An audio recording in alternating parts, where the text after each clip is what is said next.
नमस्कार विद्यार्थ्यांनो. तर आज आलो आहेत मायक्रोसॉफ्ट वर्डमध्येच. पण तुम्ही म्हणत असाल, "सर आज काय शिकवणार आहे?" तर मी आज टेबलची फॉर्मॅटिंग शिकवणार आहे. सर तुम्ही म्हणसाल आता डबल तेच आणलात, परत तेच, आम्हाला कंटाळा आला आहे. पण एक सांगतो, तुमच्यासाठी नवीन टिप्स अँड ट्रिक्स घेऊन आलेलो आहे. जेणे की तुम्हाला पटकन, त्वरित टेबल तयार करता यावा, यासाठी मी तुमच्यासाठी नवीन टिप्स अँड ट्रिक्स घेऊन आलेलो आहे. तर त्या टिप्स अँड ट्रिक्स काय आहेत, ते आज जाणून घेऊयात. आता तुम्ही म्हणत असाल, "सर, नवीन काय पद्धत आहे, जे आम्हाला सगळ्या गोष्टी माहीत आहेत?" मला असं वाटतं, की काही गोष्टी, काही टिप्स अँड ट्रिक्स तुम्हाला माहीत नसतील. त्यासाठी मी आज हा व्हिडिओ तयार करत आहे. तर आपण आज जाणून घेऊयात, की ते टिप्स अँड ट्रिक्स काय आहे? तर ते आज चला बघूया. फॉर एक्झाम्पल, आता तुम्ही एक टेबल तयार करताय, बरोबर आहे?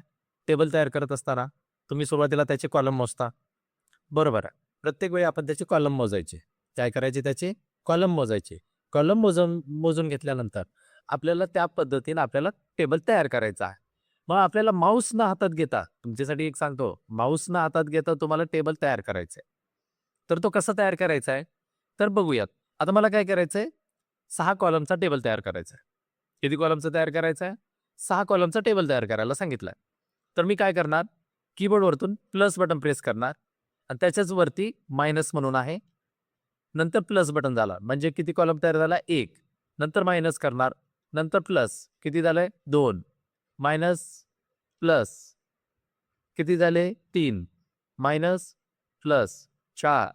Minus, plus. 5. Minus, plus.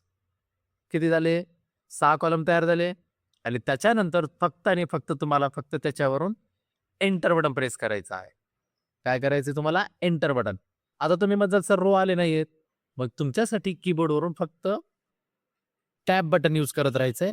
तुमच्यासाठी खाली किती पाहिजेल तेवढे तुम्ही काय करू शकता त्याच्यामध्ये टेबल, सॉरी,